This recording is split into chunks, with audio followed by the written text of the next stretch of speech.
Quem tem medo de poesia falada? Sabe, é de se parar para pensar na força que as palavras ganham quando são ditas em voz alta, com ritmo, com emoção. Pois é exatamente sobre isso que a gente vai conversar hoje.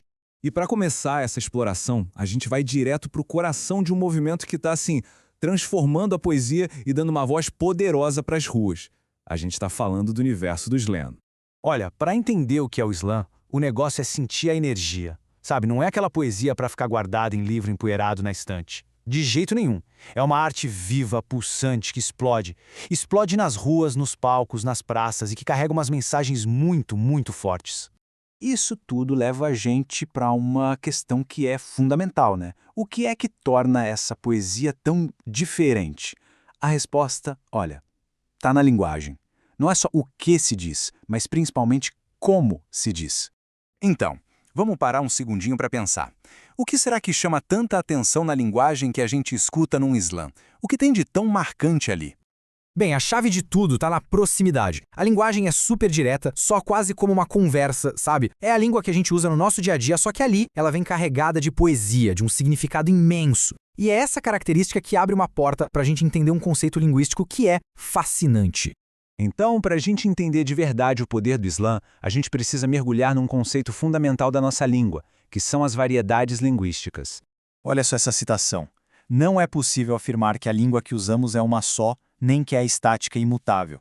Isso aqui, gente, bate de frente com aquela ideia de que existe um único jeito certo de falar. A grande verdade é que a língua não é uma coisa só, engessada, presa num monte de regra. Pois é. E o nome que a gente dá para esse fenômeno todo é exatamente esse, variedades linguísticas. É basicamente o reconhecimento de que a nossa língua tem várias caras, sabe? Ela se adapta, ela se molda dependendo do contexto, do lugar, das pessoas que estão falando. Então, o ponto crucial aqui é o seguinte: a língua não é uma estrutura de pedra parada no tempo. Pelo contrário, ela é tipo uma árvore viva.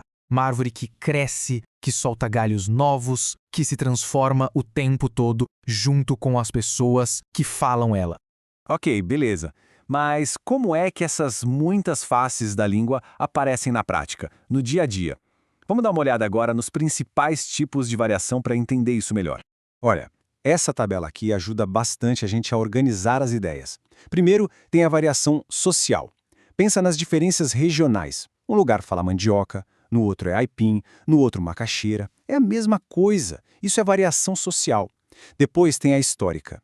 Essa sobre como a língua muda com o tempo. O exemplo clássico é vossa mercê, que foi encolhendo, encolhendo e hoje virou o nosso você. E por último, a situacional. Essa é a que a gente mais usa sem nem perceber. É a nossa capacidade de adaptar o jeito de falar para cada situação. Uma coisa é conversar com os amigos. Outra, completamente diferente, é uma entrevista de emprego, né?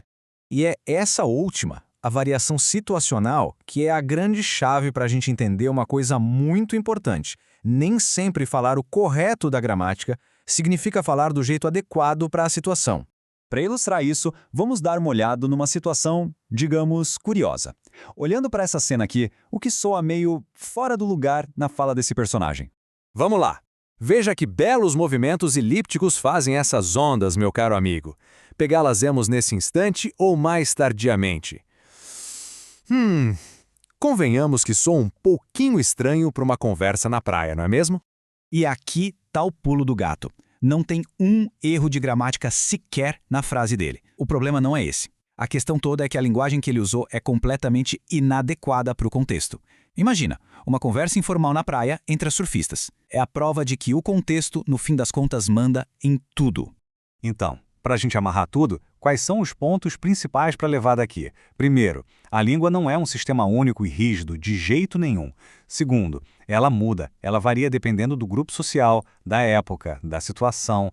E o slam, onde entra nisso? Ora, o slam é um exemplo perfeito. É uma manifestação poderosa que usa uma linguagem expressiva, informal, que mostra como a arte pode florescer muito além da chamada norma culta. E, por fim, a grande lição: contexto é tudo.